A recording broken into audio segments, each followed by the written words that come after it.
After I got my bachelor's degree in chemical engineering from Tulane University, I went to work for Shell Chemicals for 11 years.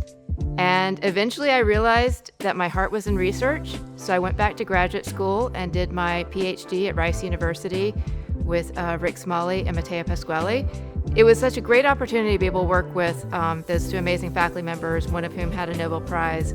But the lab had no windows and it only had one fume hood. So as I was looking for where I wanted to make my home as a professor myself, I once told all my grad school friends that when I got my own lab, it was going to have two fume hoods in opposite corners and windows on at least one side and preferably two. When Chris Roberts, who was chair at the time, showed me what would be my lab, he opened the door and there it was.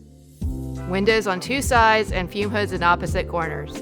And that plus it was such an amazing department that would really let me excel in both research and teaching. You know, I knew right then this was where I wanted to be, but it really was my dream lab and continues to be my dream lab to this day. I have two really significant areas of research. One of them is in more of a traditional chemical engineering field where we look at how do the properties of a material, its chemistry, how we assemble it into something bigger through manufacturing, and the final properties of the part or device we get at the end, whether it's a film, fiber, or something to store energy for a portable electronic device, how does that all connect together? So we look at assembling tiny things known as nanomaterials, which can be less than 10 sugar molecules across, and how can we assemble them into final properties. My other main area of research is also related to a societal problem, which is that many fields are facing a workforce shortage. Whether it's agriculture or advanced manufacturing or pharmaceuticals, we need every student to be able to know that science, technology, engineering, math is everywhere. It's not just something in a lab.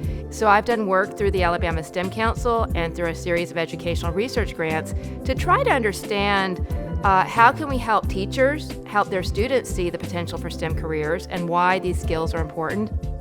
You know, one of the amazing things about being a faculty member is getting to work in a lot of different areas and pursue questions because new things become important and new things become interesting. And at Auburn, I've been very fortunate to work with so many great people, both collaborators, mentors, and my mentees. And the best thing about being a faculty member, and I say this regularly, is seeing where your students wind up, seeing them come back when they're advanced in their career. Maybe you met them as a freshman, maybe as a new grad student, and you see them as a professor or a leader in industry or somebody working at a national lab, and just having that ongoing connection is so amazing. My name is Virginia Davis, and I am the Daniel F. and Josephine Breeden Professor in the Department of Chemical Engineering in the Samuel Ginn College of Engineering. I am the recipient of the Creative Research and Scholarship Award.